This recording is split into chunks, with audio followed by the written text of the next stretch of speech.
Weigh in on tonight's breaking news and more as we head into the final stretch before the midterm elections. RNC Chairwoman Ronna McDaniel. Good evening, Ronna. Thanks for being with us tonight. Your reaction to some of the events of the past week. Let's start with today and the shooting in the synagogue.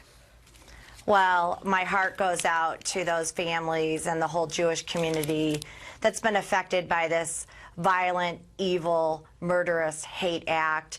And I'm proud of the President and the Justice Department that has said they're going to prosecute under the hate crime statute that will bring the maximum penalty of the death penalty. But all of America is screaming right now for Pittsburgh and this community that has been so tragically impacted by the events of today. You know, and yesterday, Ronna, an individual arrested for sending those, I believe, I don't know how many pipe bombs to several people in office, and those who are literally Trump haters.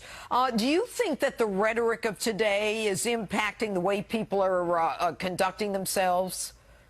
Well, I think there's a common denominator in all of these things, and it's evil. And these people are deranged and evil that are committing these acts. And I don't think, as Eric said earlier, you need to look at their political affiliations or their, their party affiliation. It's about who these individuals are, and they're deranged and they're evil. And the president has taken the lead and said, we need to unite as a country against these hateful acts, and it's a time for civility. And he said last night, I was with him in the rally in North Carolina, he said, let's start focusing on the policies that we're putting forward as a government, and not on ways that we can divide each other. And I think that's the right stance, and I hope Democrats will come to the table. I know that right now, Democrats and Republicans are coming together to mourn what happened in Pittsburgh. This is not a partisan event. This is something that brings Americans together as we grieve for those who are suffering.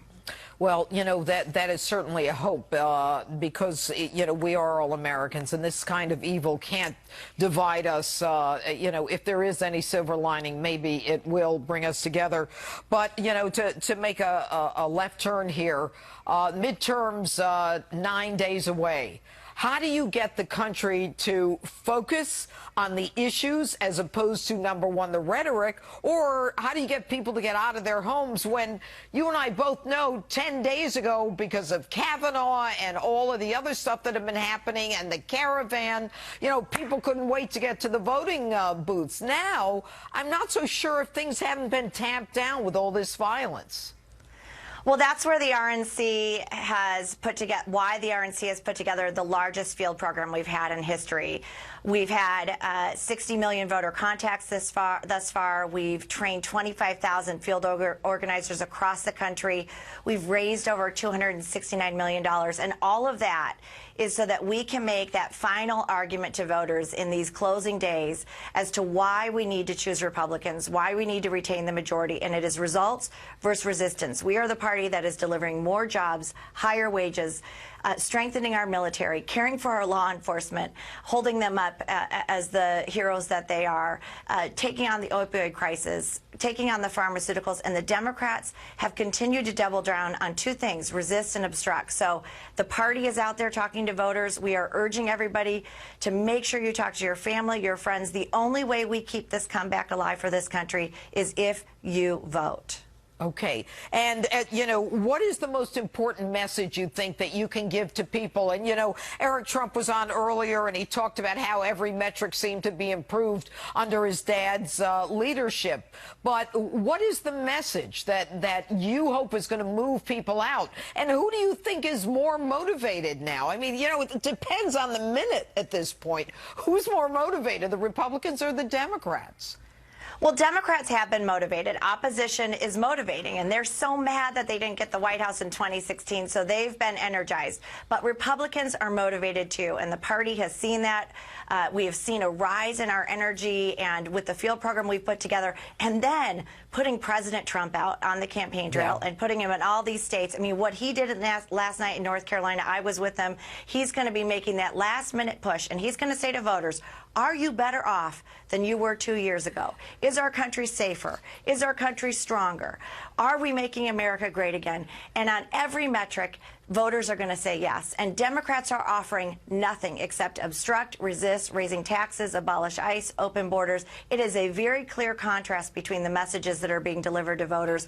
And Republicans, along with President Trump, are making that final push to make sure voters get out and vote, because majorities are at stake and our country's trajectory, which is on the rise, is at stake. So go to vote.gop.com. Get engaged. This is not an election where you want to wake up the day after and say, I could have done more. Now, you said that last night you were with the president in North Carolina. Okay. I was. All right. So for 9 days, is he out on the road again? It's not even on the road. It's in the air. He is going to be on the road at an unprecedented pace. Listen, if we keep these majorities in the Senate and the House, and it looks like we're going to expand our majority in the Senate, which is unprecedented in a midterm year of a first president, it will be because of President Trump. He has driven small dollar fundraising for our party, and he has ignited our base by getting out and doing these rallies in important state after important state where his presence shows, we've seen it in the metrics, increases the energy and increases the voter turnout. So he is going to be out there. I don't know how he does it, Jeanine. I'm exhausted already. I don't know how he does it, but he cares so much about our country. And he knows what's at stake, and he's going to do everything we can to keep these majorities. All right. Ronna McDaniel, thanks so much for being with us this evening. Thanks. Thanks for having me.